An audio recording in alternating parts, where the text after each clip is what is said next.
कैसे हो? यूट्यूब की ऑनलाइन स्टडी में आपका स्वागत है। दोस्तों, हम रीट परीक्षा के अंतर्गत आने वाले 10 राजनीतिक विज्ञान के महत्वपूर्ण प्रश्नों के बारे में अध्ययन करेंगे। तो हम चलते हैं समय बगैर गवाए राजनीतिक विज्ञान के महत्वपूर्ण प्रश्नों के ऊपर। संविधान सभा द्वारा विरचित भारत का संविधान अंतिम रूप से अंगीकृत एवं अधिनियमित किया गया। संविधान सभा द्वारा विरचित भारत का संविधान अंतिम रूप से अंगीकृत एवं अधिनियमित किया गया था। 4 ऑप्शन दिए हुए हैं दोस्तों।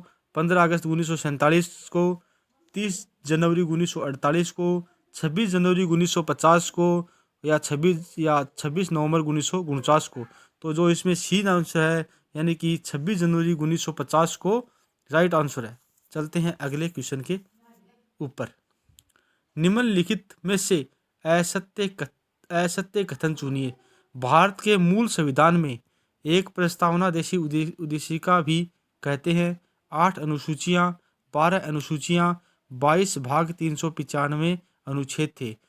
तो प्रश्न है, निम्नलिखित में असत्य कथन को हमें अलग करना है। तो इसके अंदर जो सी आंसर है, यानी कि 12 अनुसूचियां, जो राइट आंसर है। अगला क्वेश्चन। मूल अधिकारों को हमारी भावना के साथ किया गया वादा तथा सभ्य विश्व के साथ की गई संधि कहा था, कथन है।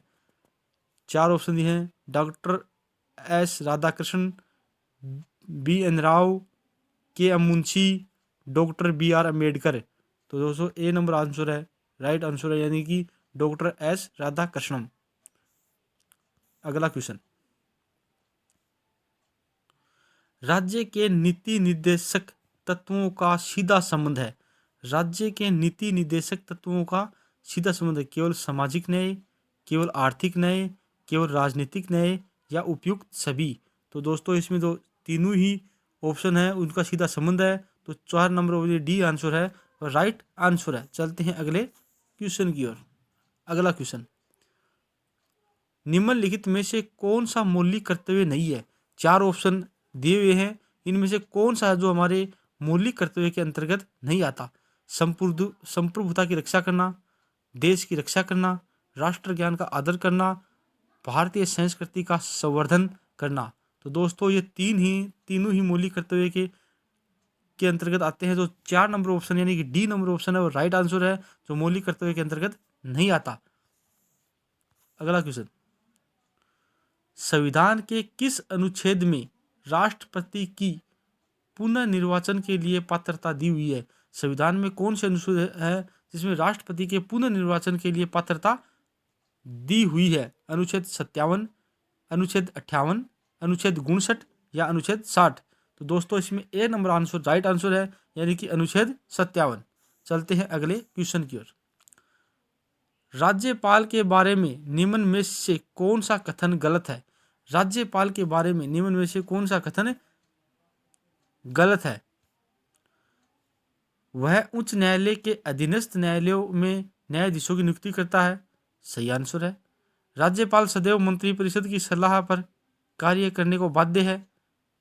ये नहीं है, ये नहीं है दोस्तों। 2 नंबर आंसर, राज्यपाल मंत्रिपरिषद की सलाह करने पर बाध्य नहीं होता। वह राज्य का औपचारिक कार्यपालिका का प्रधान होता है। सही है। वह राज्य की विश्वविद्यालय में उप कुलपति की नियुक्ति करता है। राइट आंसर, यानी कि जो बी नंबर आंसर है ये राज्यपाल के अंतर्गत नहीं आता। तो इसका सही आंसर हो जाएगा आंसर बी। अगला क्वेश्चन। विधान परिषद की सदस्यता के लिए न्यूनतम आयु है? 21 वर्ष नहीं है। 25 वर्ष नहीं है, विधानसभा की है। विधान परिषद के लिए यानी कि दोस्तों सी नंबर आंसर, यानी कि 30 वर्ष है विधान परिषद की सदस्यता के लिए न्यूनतम आयु रखी गई है। तो इसका C number answer right answer है। अगला क्वेश्चन। पंचायती राज की त्रिस्तरीय संरचना का मध्यवर्ती सोपान है। जो पंचायती राज की 3 स्तरीय सोपान, उसका मध्यवर्ती सोपान कौन सा है? ग्राम पंचायत, पंचायत समिति, नगर निगम, या जिला परिषद। तो मध्यवर्ती जो सोपान है वह है दोस्तों पंचायत समिति। जो इसका राइट आंसर बी है वो इसका राइट आंसर है। अगला क्वेश्चन। नगर परिषद का अध्यक्ष कहलाता है। जो नगर परिषद का अध्यक्ष है वह कौन कहलाता है? महापौर, मेयर, सभापति, अध्यक्ष। दोस्तों नगर परिषद का अध्यक्ष है वह सभापति होता है, और नगर निगम का अध्यक्ष मेयर कहलाता है या महापौर कहलाता है, और पंचायत समिति का अध्यक्ष या चेयरमैन कहते हैं। तो जो राइट आंसर दोस्तों सी आंसर राइट है।